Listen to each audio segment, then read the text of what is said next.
Formulabula. Formulabula. Formulabula. Formulabula. Je veux être calife à la place du calife. 1000 milliards de 1000 sabords. Je dirais même plus. Pressez ce bouton et criez dring. Je me sens bien, j'ai 50 ans, mais je me sens très bien. Ils sont fous, ces Romains. Il y a ceux qui écrivent l'histoire et ceux qui ont besoin de lunettes pour la lire. Formulabula, bande dessinée et plus si affinité. Cette rencontre peut commencer. Est-ce que vous êtes familier avec le travail de ces trois humains ici ? Est-ce qu'il y a des gens qui connaissent pas du tout leur travail ? Ah, deux. Ok, d'accord. J'ai préparé une présentation. Voilà, je vais vous dire qui sont ces gens. Commençons par là-bas. Donc, elle a étudié l'illustration à Leipzig, mais c'est vers la BD qu'elle se tourne à un moment de sa vie où elle a la tête au fond du seau. C'est ainsi qu'elle auto-édite Doggy Style en 2018. 3 ans plus tard, Melek plus moi voit le jour aux éditions modernes. Pour employer un terme trivial, c'est une énorme dinguerie où le noir et blanc alterne avec des explosions en couleurs qui sont extrêmement sensuelles et qui sont là pour illustrer des passages très très émotifs. Et donc l'autrice pousse le narcissisme à un niveau totalement stratosphérique puisqu'elle y met en scène, sous les traits de Nikki, une scientifique qui se fabrique un corps de voyage pour y transporter son âme et venir rouler des pelles à son alter ego qui se laisse séduire par l'autre avec une facilité déconcertante puisque l'autre, c'est elle. Voilà, et elle, c'est Lina Ehrentraut. Vous pouvez l'applaudir si vous souhaitez. Donc, Melek plus moi, c'est son premier travail d'envergure qui a donc été publié d'abord, les éditions modernes, c'est une maison d'édition suisse. Ça a été traduit en français chez Même Pas Mal. Je vous recommande très très chaudement la lecture, c'est absolument formidable. Voilà, passons à la suite du dithyrambe sur ma gauche, dans le fauteuil ministériel à accoudoir ici. Ses débuts en BD, donc alors qu'elle est encore enfant, sont animés, je cite, par une belle volonté de nuire, puisqu'elle se sert de ce médium graphique pour humilier son prochain à travers des œuvres telles que Chantal de la Cantine marche dans une crotte de chien ou Enzo se fait mordre la bite par un serpent. Si je détiens ces informations, c'est évidemment parce que je suis une followeuse assidue de son compte Instagram où elle dessine sa vie dans toutes ses turpitudes depuis quasiment 3 ans. Elle est en voie en ce moment même de devenir une meilleure personne puisqu'elle a arrêté de boire depuis quelques mois. Bravo. Et d'ailleurs, elle en parle avec une justesse immense là sur une série de 6 posts, de 6 strips, où elle parle du lien entre murge et haine de soi, avec un humour et puis une justesse qui m'ont beaucoup touchée. Et pas uniquement parce que j'ai un problème d'alcool. Je vous en recommande très chaudement la lecture avant d'aller boire l'apéro tout à l'heure. Voilà. Mesdames et messieurs, Salomé Laoche. Et pour finir, au milieu, elle est née en 77 en Équateur, alors que sa mère n'était pas supposée être enceinte, donc elle était un miracle. Le virus tropical qui était censé être à l'origine de cette grossesse, selon donc le gynécologue qui a observé très justement l'état de sa mère, a donné donc le titre à sa première BD autobiographique qui a été publiée en 2011, donc Virus tropical. Jusque-là, elle était peintre et c'est au cours d'une résidence à Paris qu'elle découvre, grâce à sa coloc, le champ des possibles de la BD. Donc par la lecture notamment de Chris Ware, mais aussi de notre mère à toutes, que son nom soit sanctifié, Julie Doucet. C'est à Paris, toujours, qu'elle réalise qu'une galerie est en fait plus intéressée par ses carnets que par sa peinture. Elle ne se laisse pas démonter pour autant, elle persévère et l'autre jour, quand je lui disais assez maladroitement au téléphone qu'elle racontait sa vie, elle m'a corrigée avec une remarque que j'ai trouvée hyper belle et que je trouve vraiment en plein dans le mille pour une rencontre comme la nôtre aujourd'hui. Elle m'a dit « Je ne raconte pas ma vie, je me sers de ma vie pour raconter des histoires ». Et on reviendra sur ce sujet. Et donc cette raconteuse d'histoires, c'est Power Paola.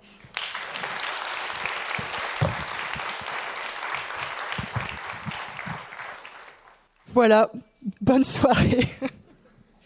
Peut-être juste pour contextualiser ça, cette personne ici, c'est donc l'avatar, l'alter ego du personnage principal de Melek plus moi, de Lina Ehrentraut, qui est donc ce corps de voyage, comme elle le dit, qu'elle se confectionne pour y implanter son âme et ensuite se rendre dans le bistrot dans lequel son alter ego à elle est serveuse et pour aller la draguer dans ce corps qu'elle a façonné à une image idéale selon elle. Mais peut-être pour commencer, avant d'entrer dans le détail des œuvres, question que j'ai envie de poser à chacune d'entre vous, en fait, sachant que le thème c'est quand même les histoires du moi, qu'on va parler de bandes dessinées autobiographiques et autofictives. Est-ce que vous aimez bien Salomé Laoche? Moi, c'est comme tout le monde, ça dépend des jours. Donc, des fois, pas du tout. Des fois, ça va à peu près. Je pense que le fait de bien s'aimer, il n'y a pas forcément de corrélation avec le fait de raconter des histoires sur soi, parce qu'il y a plein de gens qui se détestent et qui sont hyper dépressifs, qui font de l'autobiographie en BD. On pense notamment aux auteurs américains. Et du coup, peut-être même que plus on se déteste, plus on a envie de raconter des histoires sur soi. Je sais pas pourquoi, peut-être pour montrer qu'on n'est pas si pire, pour montrer qu'on est si pire, pour se réconcilier avec soi-même, j'en sais rien. Et donc voilà. Donc moi, mi-figue, mi-raisin, quoi. Donc voilà. C'est une question difficile, un peu. Ouais, je suis désolée, mais on commence dans le dur et puis on rétrogradera ensuite un petit peu. Oui, je crois que oui. Et maintenant, je m'aime. Et c'était un travail que j'ai fait beaucoup des années pour dire ça, pour dire oui, je m'aime. Et c'était pas facile, mais c'est la unique façon de construire des choses et de faire des choses, de croire.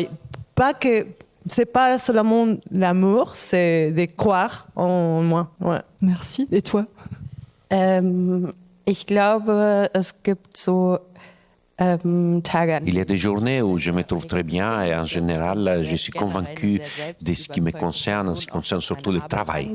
Aber wie du eigentlich auch schon gesagt hast, gibt es auch Tage, wo es so richtig scheiße ist und Mais comme tu l'as dit toi-même, il y a des jours où c'est de la merde. Alors je m'assois et je me dis, je sais faire certaines choses, j'utilise les dessins, je m'exprime et ça va mieux. zum Beispiel zeichnen.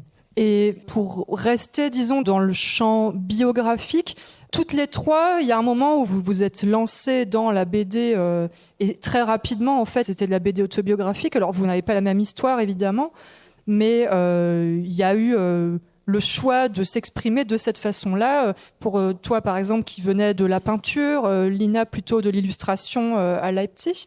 Et un jour, vous vous emparez de la BD pour raconter quelque chose, un épisode biographique ou pour travailler sur quelque chose de votre histoire. Est-ce que vous pouvez me raconter toutes les trois comment vous vous êtes mises à raconter votre existence en BD? Oui, comme tu as dit, j'ai commencé avec la peinture et les dessins. Mais les dessins, c'était un peu comme des journaux intimes. C'est un peu... Dans l'école des beaux-arts, les dessins, c'était pas considéré comme des œuvres artistiques. C'était comme des esquisses. Mais quand je suis arrivée ici à Paris pour faire une résidence artistique à la Cité internationale des arts, j'ai une voisine, comme tu as raconté, qui m'a montré beaucoup de bandes dessinées et tout mon travail, c'était très, très personnel et quotidien. Et je trouvais que les bandes dessinées, c'était le format parfait pour raconter les choses que j'ai envie de raconter.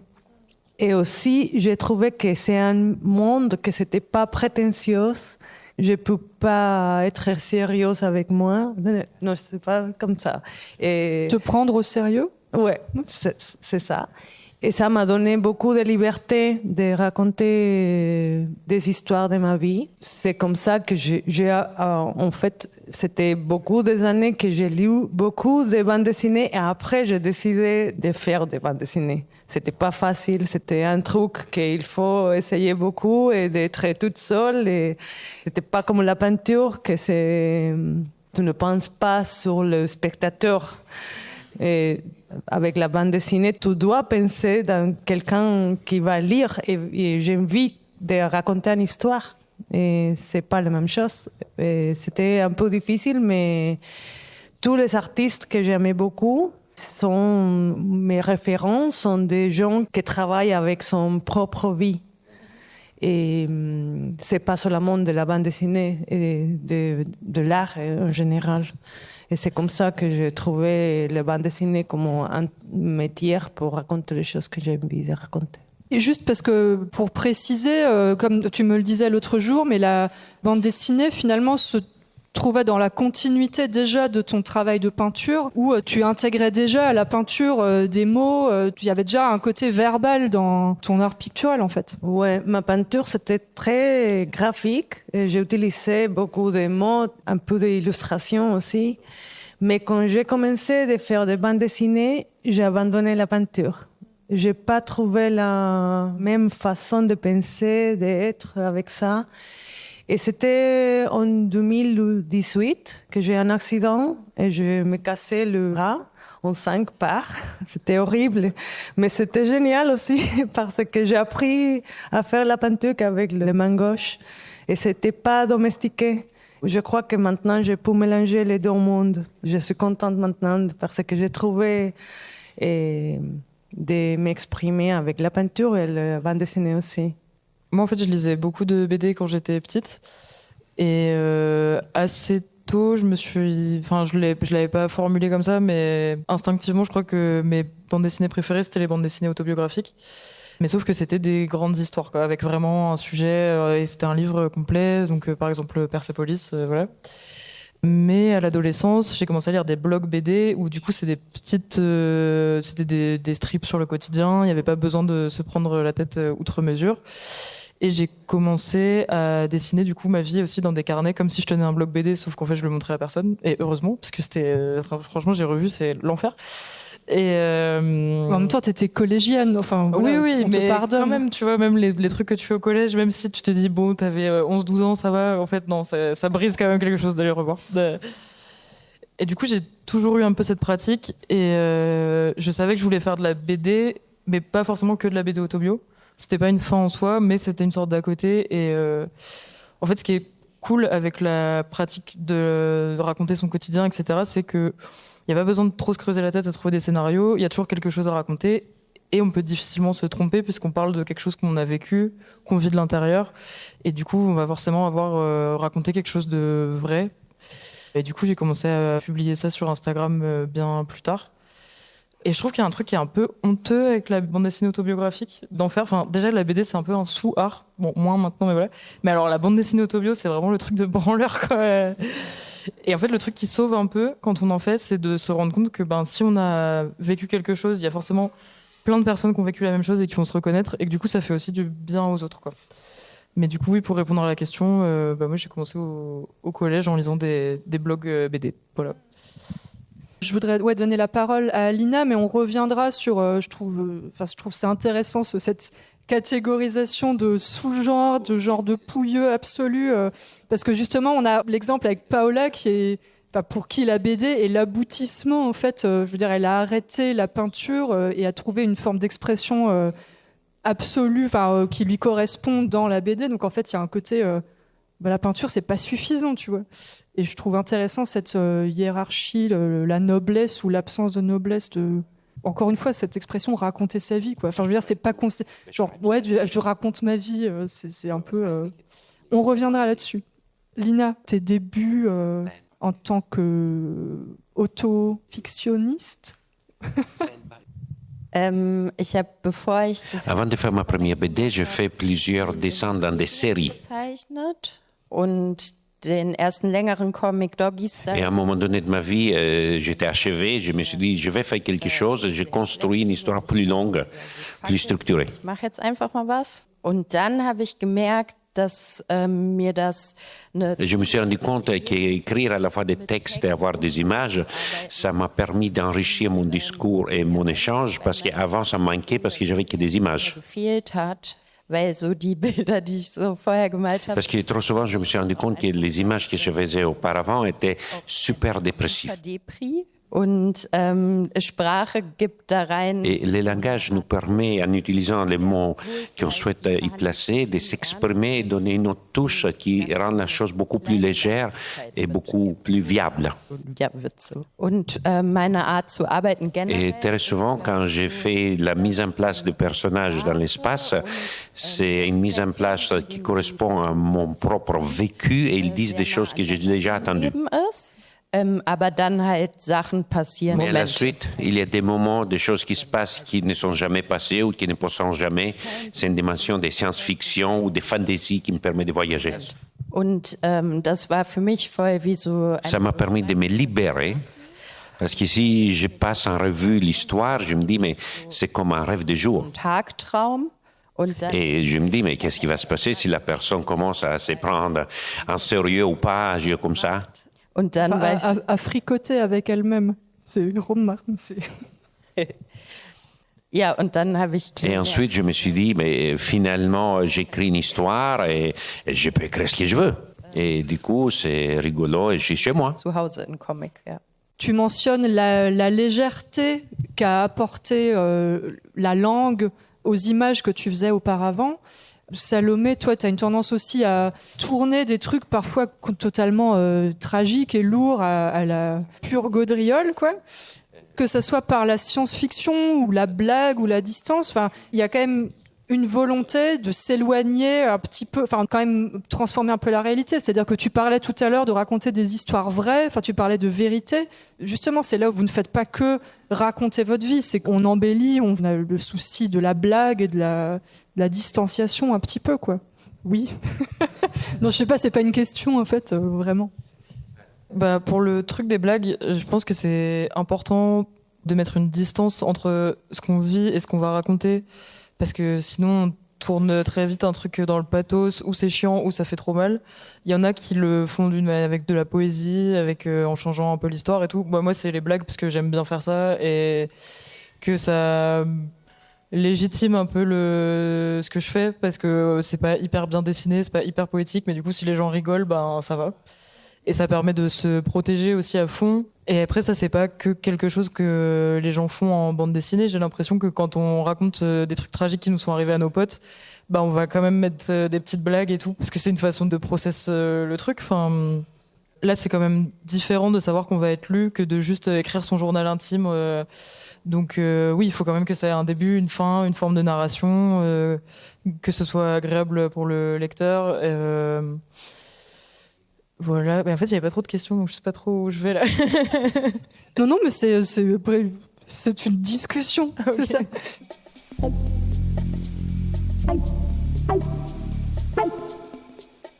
Il y a une façon pour toi de te servir de la matière de ta vie qui a évolué au fil de tes œuvres, c'est-à-dire que tu as commencé par une œuvre qui était purement biographique, où tu racontes Virus tropical, c'est vraiment ton enfance, ton adolescence, jusqu'à quoi, t'as 16-17 ans, un truc comme ça à la 18, fin ouais. 18 jusqu'à tes 18 ans.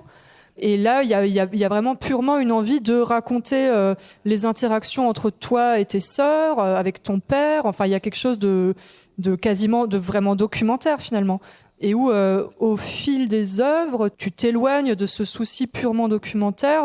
Là, il y a notamment, une de tes bandes dessinées les plus récentes qui s'appelle donc en français Tous les vélos de ma vie.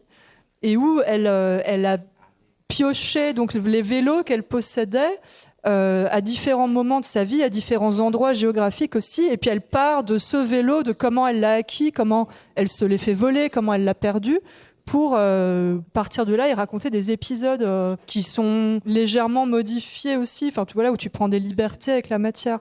Est-ce que tu peux décrire un petit peu comment a évolué ton rapport à la matière de ta vie avec le temps ?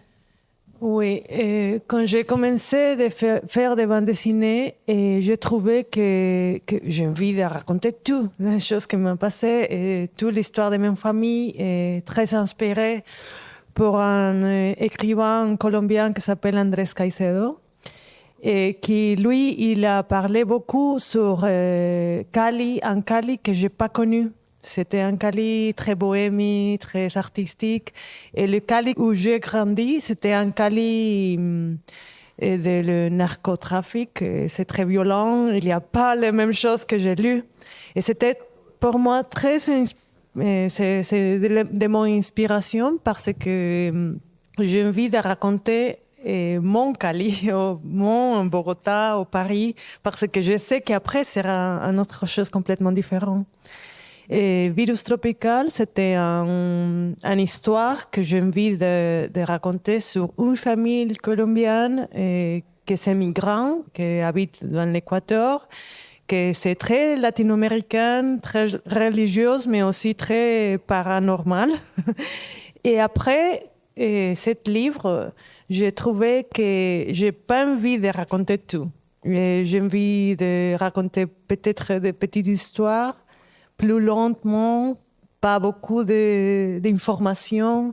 Et chaque livre, je suis une personne complètement différente et j'ai envie d'être fidèle à moi-même. Et peut-être avec tout la vélo de ma vie, c'était un expériment d'aller au passé, au futur, au présent et faire un peu, utiliser un peu le surréalisme. Et c'était pas très 100% réel. J'ai envie de jouer. Ouais. Et après, je ne sais pas, mais j'ai envie que chaque projet, c'était une chose complètement différente, avec des matériaux différents, et avec des dessins différents, la manière de raconter les histoires. J'ai envie de ne pas me répéter. Et Lina, il y a quelque chose de très fort dans Mélec plus moi, justement parce que c'est précisément, c'est totalement le mythe de Narcisse adapté à toi et poussé à l'extrême total, puisque tu te contentes pas de tomber amoureuse de ton reflet. Enfin, non seulement tu t'entiches de ton reflet, mais tu couches avec. Enfin, il y a quelque chose de très charnel. Tu plonges en toi-même, quoi. Et il y a ce qui est passionnant dans cette rencontre avec. Bon, alors je dis toi, mais disons ton alter ego. C'est que à la fois tu sais comment te séduire parce que tu te connais, et en même temps tu mets le doigt sur tes défauts, tu pointes l'ennui total de tel trait de caractère, la banalité de tel goût musical, et t'es assez dur et t'es assez cruel avec toi-même aussi. Enfin, il y a vraiment quelque chose d'assez paradoxal dans ta rencontre avec toi-même. Une fois que tu as fait quelque chose d'aussi total, d'aussi frontal, où est-ce que tu vas avec toi-même, avec ton moi fictif, là, maintenant, par la suite ? Et qu'est-ce que tu as appris, surtout ? Tu as une demi-heure. Ja, eine sehr gute Freundin von mir hat gesagt... Une bonne amie à moi, elle a dit qu'il s'agit de l'amour de soi et de la haine de soi. Et c'est vrai. Und ich glaube, das ist auch was. Et c'est aussi la manière avec laquelle je me traite moi-même, qui est parfois un peu toxique, oui. Und ich glaube aber auch, also in dem Buch. Et je crois que j'ai fait une ventilation des différentes facettes de moi-même, des choses que je les suis ou que je reconnais dans des caractères. Ein Charakter ist halt so. Et donc il y a un caractère qui se concentre beaucoup, qui travaille très dur, beaucoup. Und einer ist halt et un autre caractère qui est très léger, qui s'amuse avec les gens, qui passe du temps. Und ich bin halt beide von. Et moi je suis les deux, comme tout le monde, que j'estime qu'il y a personne qui est exclusivement sérieux ou exclusivement marrant. Ja, und das war, also ich glaube, das ist so ein innerer Prozess. Et c'est un processus, je m'en occupe et je me pose des questions. Il s'agit beaucoup de travailler là-dessus. Und wo ich mir viel Gedanken darüber et je me suis posé la question de l'équilibre entre les temps libres, les temps du travail, les temps rémunérés, les temps de création et quels sont les liens entre tous ces temps. Und was das für meine Freizeit bedeutet. Et est-ce que, en faisant ce jeu, de te diviser en deux personnages qui incarnent des côtés un peu extrêmes de toi, est-ce que par ce jeu, tu as découvert des choses sur toi ? Ja, dass ich mehr Spaß haben will. Oui, et ça m'amuse. Also, ich war dann schon auch überrascht, dass dieser Charakter... J'étais moi-même surpris de la perspective avec laquelle la narration s'est faite de ce caractère. Dass die so schlecht wegkommt. Also. Et que ça ne passe pas.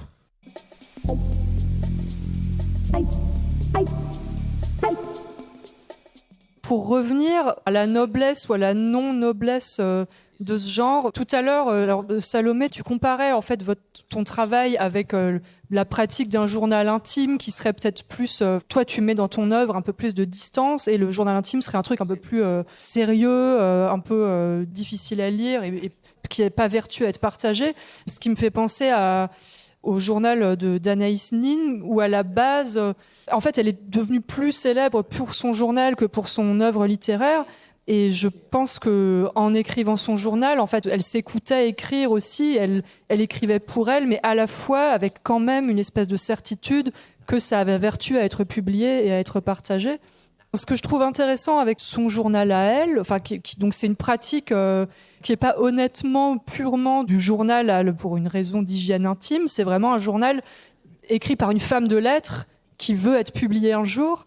Et elle a dit plus tard que en faisant ce journal, donc elle a commencé à tenir un journal à l'âge de, je sais pas, 27, 28 ans.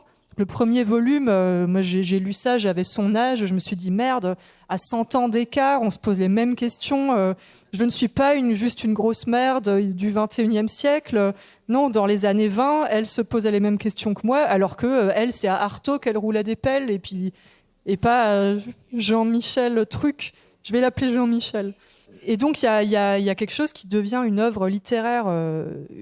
Une œuvre littéraire légitime en soi, et où plus tard, elle a dit que tout le temps, qu'elle avait choisi de faire un journal. Comment est-ce qu'elle a dit ça ? Elle voulait avoir un ami.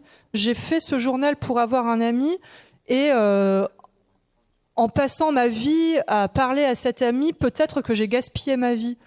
Et je me demande à quel point, quand on s'habitue à avoir une pratique de raconter sa vie publiquement, de la transformer en permanence en anecdote, c'est-à-dire en fiction, est-ce qu'il y a quelque chose de cet ordre-là qui peut se mettre en place, de se dire je fais tout pour la fiction en fait ? Bah moi, pour répondre à cette question, je dirais que ça dépend combien de temps on y passe et si on se met à faire des choses spécialement pour se dire qu'on va pouvoir les raconter après, comme on pourrait le faire par exemple pour... Enfin, je pense que ça nous est tous déjà arrivé de faire quelque chose en se disant je pourrais toujours le raconter à mes copines. Même si ça fera une bonne histoire. Voilà. Quoi, voilà. Donc là, oui, ça peut devenir peut-être un peu malsain. Après... Pour mon cas, moi, je passe pas assez de temps à raconter ma vie pour m'empêcher de faire des trucs. C'est d'autres trucs qui me font passer à côté de ma vie, comme la grosse glande, par exemple.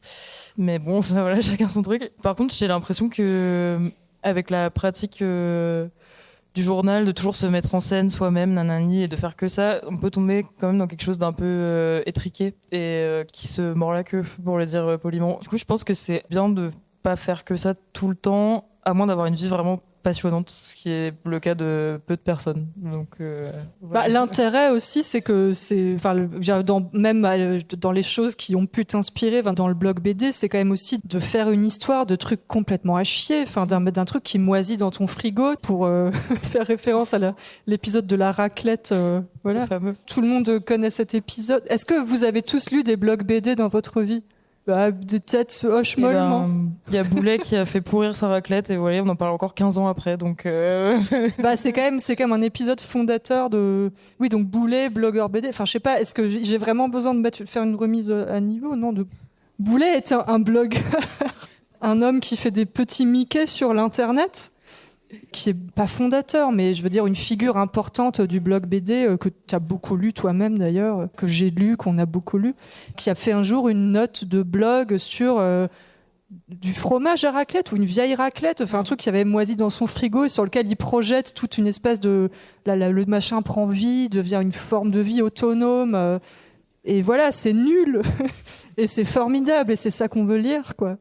Et après, je sais plus où j'en étais avec tout ça, voilà, c'est ça le problème. Où va-t-on, quoi ? Où va-t-on ? Non, je pense que quand tu as la pratique, comme Salomé dit, d'écrire toujours un journal, de dessiner sur ta vie, tu es conscient de ta vie, petit à petit. Et tu trouves que tu es le protagoniste de ta vie et tu peux choisir qu'est-ce que tu dois faire, qu'est-ce que j'ai envie de faire. Et ça, c'est une chose que tout le monde a le pouvoir de faire, mais c'est pas que tout le monde est conscient de le faire.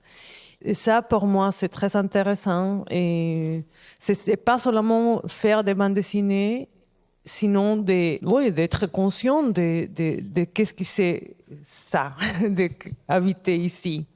Il y a beaucoup de choses qui m'aident beaucoup pour raconter ma vie ou pour changer mon narratif. Et peut-être c'est le psychanalyse. Et un autre, c'est le tarot. Et les bandes dessinées, les journaux intimes. Il y a beaucoup de choses pour te connaître et ça change tout le temps. Et c'était génial parce que tu peux raconter des histoires de terreur, des histoires de romantiques, ou les choses que tu veux avec ton propre histoire. Je ne sais pas si j'ai répondu à ton question, mais... Non, mais tu as dit des choses très intéressantes et on s'en fout de la question puisque la question était bancale. Donc merci. Ich finde auch, es gibt... Il y a un tas de choses que j'estime qui sont des sujets importants et j'ai fait mes choix des sujets desquels je souhaite parler. Entscheide. Et d'un coup, quand je me mets à raconter, il y a tout un tas de choses inconscientes qui sortent également, que je ne me rends même pas compte, mais je les décris et je les rencontre également.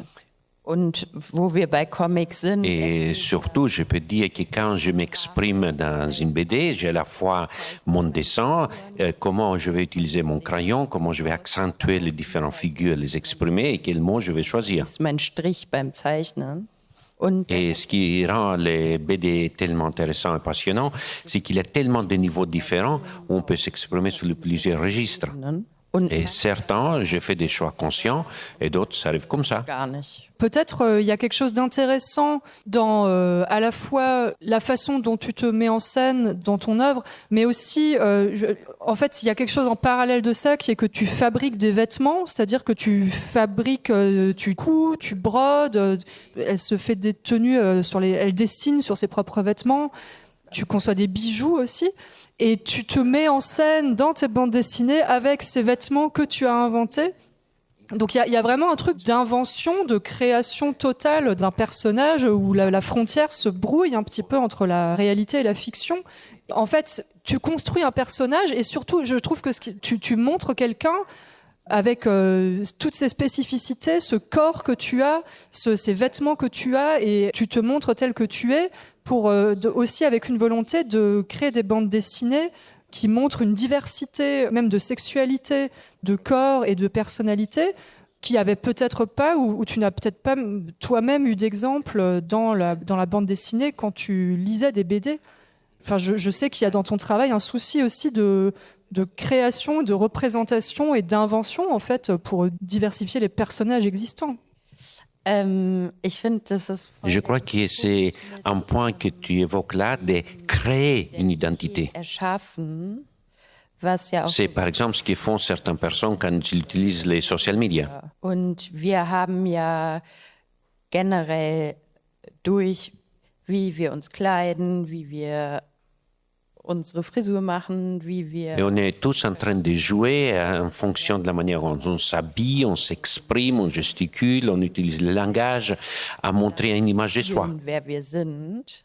Und das geht halt, also das macht mir auch irgendwie Spaß. Also, et il y a toute une série de photos de moi à Instagram où je m'amuse vraiment, où je suis à moitié nue avec des habits et je me montre. Fashion-Sachen bin. Und also würde ich halt auch nie machen, so auf der Straße. Also ich fände es auch nicht schlimm. Que je ferais jamais dans la rue.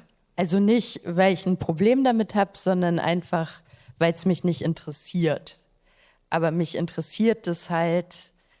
Car ça m'intéresse de faire les choses liées au livre, liées au caractère. Parce que ces caractères, une fois qu'ils sont habillés ou dénudés, ils peuvent faire plein de choses qui m'intéressent dans ce monde que je raconte. Wenn ich auf Fotos anhabe, bekommt das eine andere Bedeutung und Leute Et je trouve qu'à la suite, les gens réagissent et ils m'écrivent ou ils me décrivent d'une manière que moi, je ne suis peut-être pas, mais c'est tout un jeu. Et c'est ça qui est intéressant. Interessant auch generell und ja. Und ich kann damit halt was ausdrücken, was zum Beispiel so. Et il y a tout un tas de sujets ou des discours, je ne vais pas peut-être utiliser les mots les plus propres, mais est-ce qu'on parle de sexualité, est-ce qu'on parle d'exprimer qu'il y a des choses qui dans la vie réelle j'aurais fait autrement, je ne sais pas comment trop le dire, mais je montre une dimension, quelque chose, et voilà, je communique quelque chose. Zeigen würde oder genau. Und damit halt eine Figur Et erschaffen. le personnage que j'ai créé devient beaucoup plus politique et permet d'exprimer des choses que moi-même dans ma vie réelle ne pourrais pas le faire. Ich als Einzelfigur Person wäre.